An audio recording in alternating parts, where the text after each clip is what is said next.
prazer muito grande para nós estarmos novamente estudando a Escola Bíblica Dominical. A Igreja Batista Central, ela está proporcionando aos seus membros, aos seus amigos, para que nós tenhamos a Escola Bíblica Dominical online.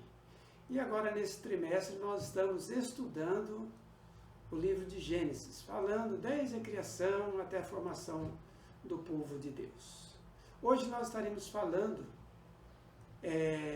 sobre o capítulo 4, o capítulo 5, o capítulo 6, onde nós estaremos iniciando sobre o distanciamento do homem em relação a Deus.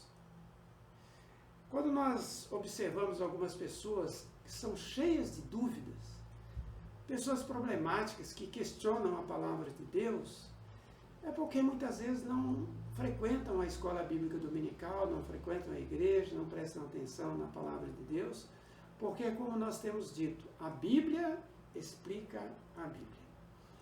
E nós estaremos começando falando um pouquinho desse distanciamento, as consequências da rebelião, a desobediência na descendência das pessoas. O pecado, ele afeta e afasta ainda hoje a humanidade dos propósitos de Deus. E muitas vezes nós ouvimos algumas pessoas, principalmente no meio neopentecostal, afirmar sobre a maldição hereditária. Não só no meio pentecostal, mas também em algumas linhas tradicionais, de igrejas tradicionais. O que nós podemos dizer com isso? Nós cremos apenas na palavra, e a palavra diz bem claro que os filhos, eles não pagarão pelos pecados dos pais. Ezequiel fala isso muito bem. E o que nós vamos ver? São consequências da mesma família que muitas vezes trazem problemas para as outras famílias. Então, cada indivíduo assumindo um comportamento. O mal, ele cria tendências religiosas, mas leva a maioria das pessoas a desviar-se do seu Criador. O mal em si que está dentro de nós, do ser humano. Uma vez que Adão pecou, Adão desobedeceu a Deus, ele arrasta consigo e deixa que o mal da velha natureza, a natureza do velho homem, ela vem imperar em nossos sentimentos. Em Gênesis capítulo 4, de 1 a 4, a Bíblia mostra ali, e a partir do momento que eles saíram do jardim, o que houve ali? Eva alcançou um filho do Senhor. E para muitas pessoas, principalmente para aquelas pessoas que vivem do tradicionalismo religioso, falam que antes da queda não tinha, antes de serem expulsos, não tinha relação sexual entre Adão e Eva, a castidade do Éden. Nós podemos ver quando Deus criou o homem e a mulher, ele disse: sede fecundos. E quando Eva tem Abel, ela praticamente, ela diz: alcancei do Senhor um varão.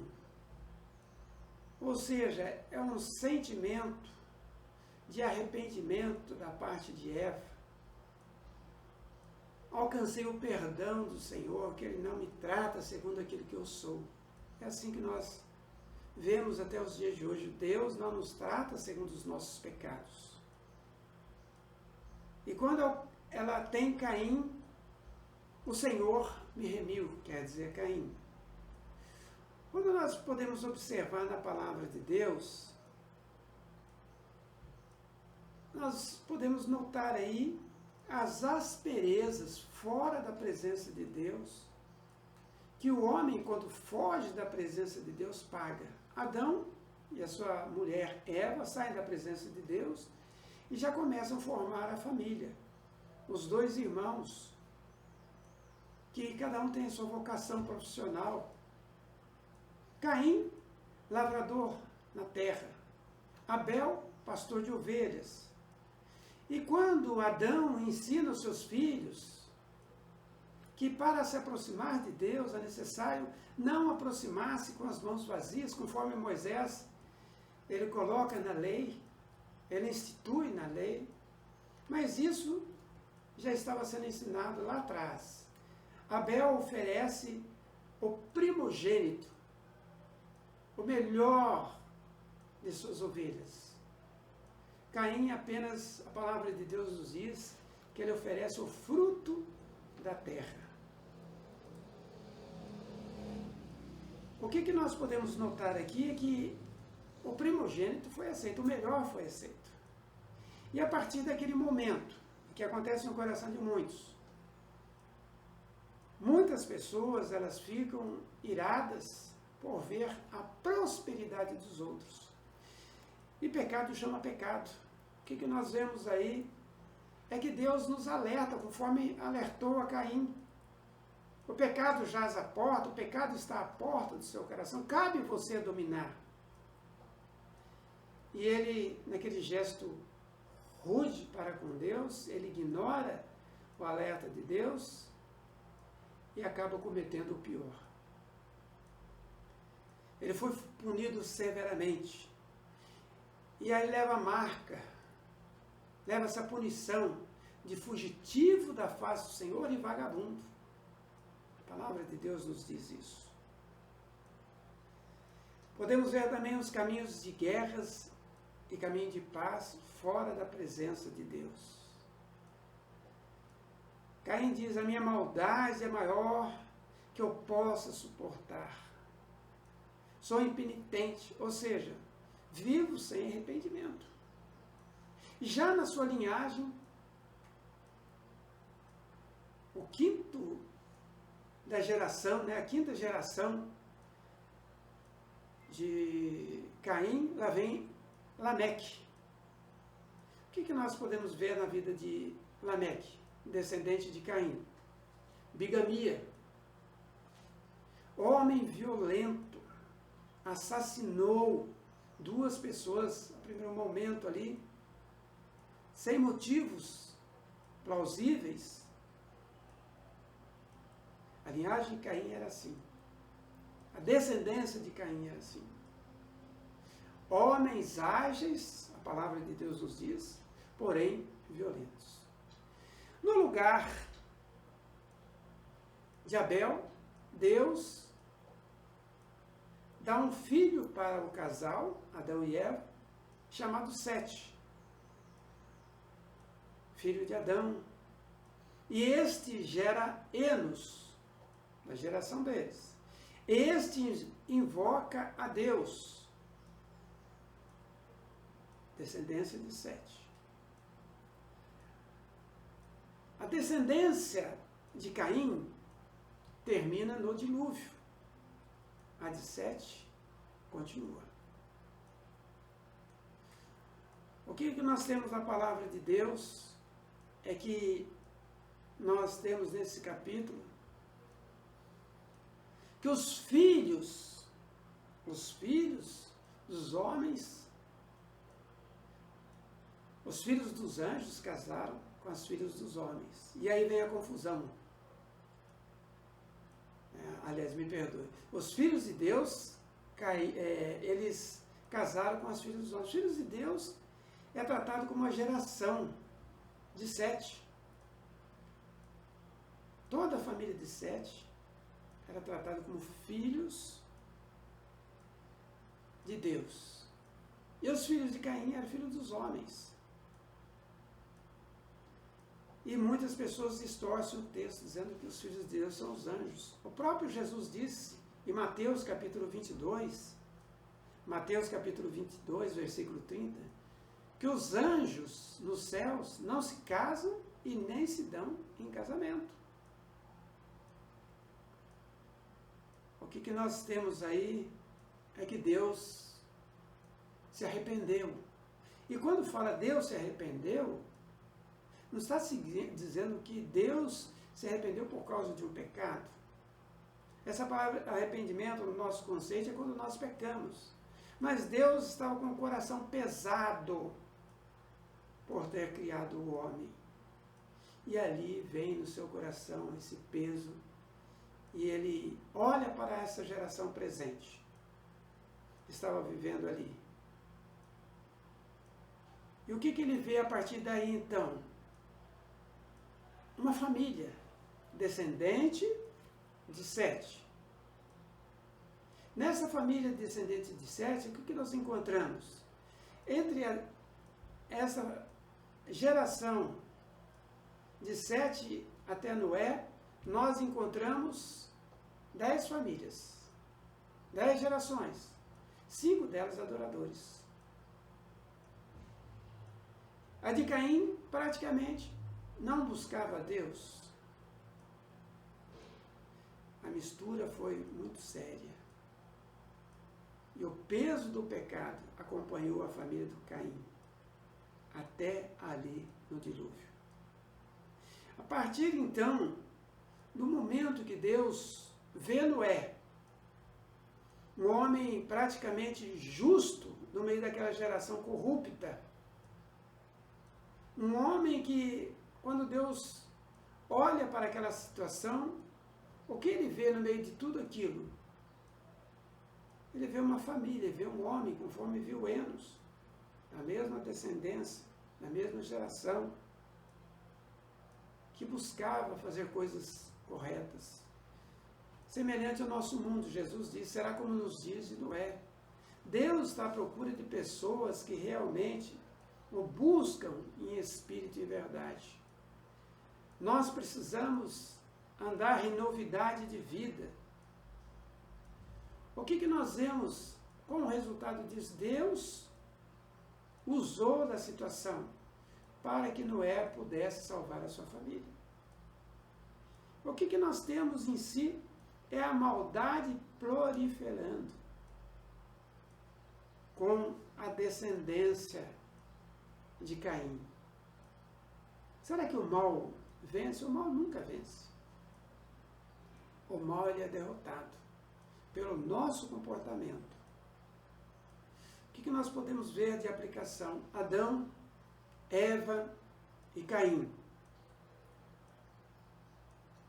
Eles tentaram ocultar o pecado diante de Deus. E a palavra de Deus é muito clara quanto a isso. Se você ler no Salmo 139, vai dizer ali bem claro que tanto a noite como o dia para Deus é a mesma coisa. Nada está oculto aos seus olhos. O Salmo 139 mostra a onipresença de Deus quanto às nossas vidas. Embora os descendentes de Adão chegaram num ponto máximo, o que nós vemos na palavra de Deus? Nós tivemos ali Matusalém, principalmente, que viveu quase 1000 anos. Mas aquilo que Deus disse para Adão, certamente morrerás. Ele morreu. O que nós precisamos entender hoje? Claramente. É que nós vamos morrer. Nós temos que dar contas diante de Deus, diante dos homens, daquilo que nós fizemos. Primeiramente, diante dos homens, daquilo que nós fizemos. Seja bom ou ruim. Mas diante de Deus eternamente, diante dos homens dura pouco tempo o nosso julgamento. Mas diante de Deus é eterno. Certamente morrerás. Embora nós vemos a longevidade daquela época das pessoas, vivendo quase 1000 anos, foi se reduzindo com o tempo. Apenas 2 homens não provaram a morte, mas todos morreram. Enoque e Elias, que foram praticamente arrebatados.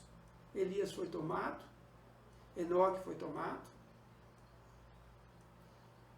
Eu creio, pessoalmente, que se Adão e Eva vivessem diante do Senhor, sem pecado, da mesma maneira, assim como Enoque e Elias foram tirados da face da terra, sem experimentar a morte, assim seria com eles dessa forma, se eles não tivessem pecado. Em um mundo corrupto como nós estamos vivendo hoje, volto a dizer, Deus está olhando a cada família, a cada geração, para ver se encontra realmente pessoas que estejam vivendo uma vida não só alcançada por Jesus, mas uma vida que mostra que realmente a dignidade do nome de Jesus. Pessoas justas diante do Senhor. Deus julgou o mundo da época pelo comportamento de Noé, como padrão, o qual ele foi salvo, qual foi salvo pela arca. Hoje a nossa arca é o Evangelho de nosso Senhor Jesus Cristo, que nos diz, pela graça sois salvos. Nós alcançamos a salvação, não por obras, não pela nossa própria justiça, mas por crer em Jesus Cristo nosso Senhor. Quando nós ouvimos as notícias dos jornais, nós ficamos assustados, mas assim é desde o começo. A natureza humana, ela é má. E somente quando nós experimentamos a Jesus, convidamos Jesus para que gere em nós a nova natureza, a própria natureza de Jesus venha habitar em nós, aí nós passamos a andar em novidade de vida. Vemos o homem distante de Deus, as suas consequências, e nós podemos ver, terminando essa lição, Noé, um homem que andava na presença de Deus. Enos, um homem que andava na presença de Deus. Eles sim puderam dizer, nós andamos em novidade de vida. Coisas novas, coisas que o mundo não conhece, nós apresentamos. Que Deus esteja abençoando sua vida. Que Deus esteja fortalecendo o seu coração. E que em tudo nós sejamos agradecidos. Nós vamos orar nesse momento pela sua vida. Que o Senhor esteja abençoando o seu coração, abençoando a sua família. E eu espero que você realmente possa entender que se distanciar de Deus é prejuízo. Mas quando nós nos aproximamos do Senhor, nós recebemos bênçãos de Deus. Quando nós fazemos o bem, primeira situação é que nós somos abençoados. O lucro será nosso. Mas quando nós desobedecemos a Deus, além do prejuízo ser nosso, nós atingimos também as famílias. E nós precisamos mudar isso. Precisamos ser pessoas que abençoam as outras pessoas. Vamos orar. Nosso Deus e Pai, no nome de Jesus, nós te louvamos agradecidos pela tua palavra. E que esta palavra venha nos ensinar a não nos afastarmos do Senhor. Antes, buscarmos ao Senhor enquanto podemos achar. E invocarmos enquanto está perto. Abençoe, ó Deus, a cada vida que está ouvindo, que está participando, interagindo e procurando, Senhor, conhecer a Ti como o único e verdadeiro Deus e a Jesus Cristo que o Senhor enviou. Para que tenhamos novamente esse acesso restabelecido diante do Senhor por meio de Jesus. É no nome dele que nós oramos agradecidos. Que Deus abençoe sua vida e que você possa sempre guardar a palavra de Deus no seu coração. Que Deus abençoe.